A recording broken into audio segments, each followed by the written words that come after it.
Hi, it's Jennifer here, and I'm a registered clinical counselor talking about how to get the most out of your counseling sessions.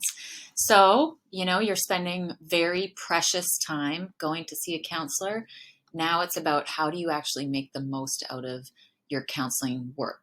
So, you've probably seen maybe some of the other videos about how do I tell if my counselor is the right fit for me? How do I prepare to go to counseling? This is how to get the most out of counseling.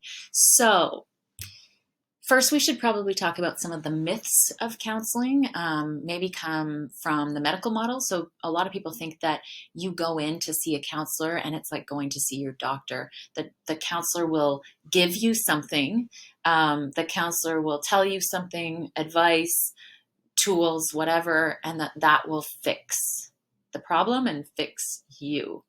That is a huge misconception, and I have bought into it. Even when I go into my own therapy, sometimes I think, I just want this to make it all better. So it's absolutely normal and valid. But what counseling really is the therapist helps you find your own answers. And so, what that means is sometimes we're going to talk about stuff that's uncomfortable, that brings up vulnerability, that feels kind of nerve wracking. And the counselor is there to help you with all of those feelings because it is pretty hard work.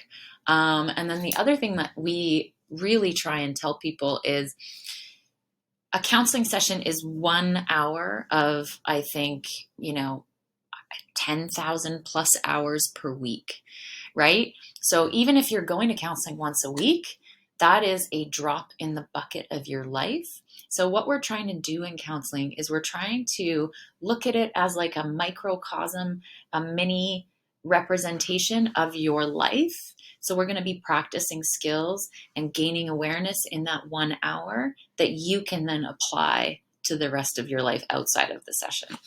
So that is one of the ways that you can really get the most out of your therapy work is remembering, okay, this is just practice for the rest of my time. And then another way is just asking as many questions as you possibly can, asking questions that come up. That's what we're here for as counselors is, like some things people have said to me, clients that have said to me, am I doing this right? Is this what therapy is? And how do I do this? And how do I do that? And the more questions, the better. And so we look forward to answering as many questions as we can. And then the other thing that your counselor will be very open with is when they don't have the answer. So these are all things to think about, and hopefully they help you get the most out of your counseling.